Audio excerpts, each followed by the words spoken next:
When we look at Isaiah 43, verse 19, which says, listen carefully, I am about to do a new thing. Now it will spring forth. Oh, English cannot fathom, cannot understand, cannot define this that has just been spoken of by the Lord. English will tell you that that does not make sense. He says, I am about to do a new thing, comma, now it will spring forth. What meaning? Let's put this into perspective. You call someone, Mr. A, I am about to leave my office or to leave my house to come to yours. While you're still on the phone, the next line you now say is, Mr. A, open your door. I am at your office. It just doesn't make sense. We were just speaking. You hadn't hung up. You told me that you are about to come to meet me. And then the next word you now say is, I should come out. You are there already. The Lord is speaking, saying, listen, you out there who think that you are in your wilderness, you are in that wilderness, in that dungeon, in that pit,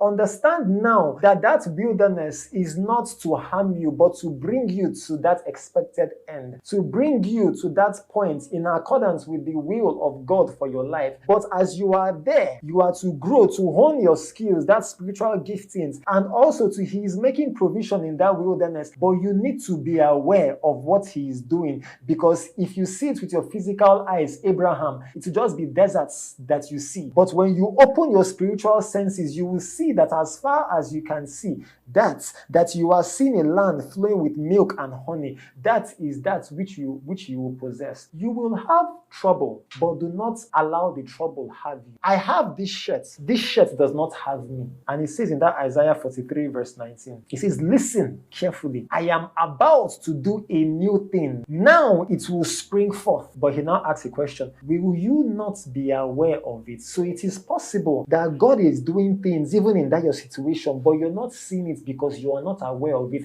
Because while you have been in that situation, you have not been using it, taking that opportunity to grow. You have not been using it to grow, to hone your skills, to grow in the knowledge of the word, to grow in the knowledge of who this God is, to grow, to equip yourself. You have not been using it. So when He's doing things, you do not see it because you have not been in tune. He says, will you not be aware of it? I will even put a road in that wilderness, rivers in the desert. What have you been doing in that waiting? What have you been doing in that your chronos, in that your time of waiting, that chronos, that passage of time, every second, every minute, every hour, every day, every week, month after month? What have you been using your chronos to do? What have you been using the passage of time to do? Have you been using it well in preparing for when your kairos comes? Because when your kairos comes, it needs to meet you prepared. When that army guy goes into the armory to get out the weapon needs to be ready. He doesn't need to be waiting for the weapon to be shined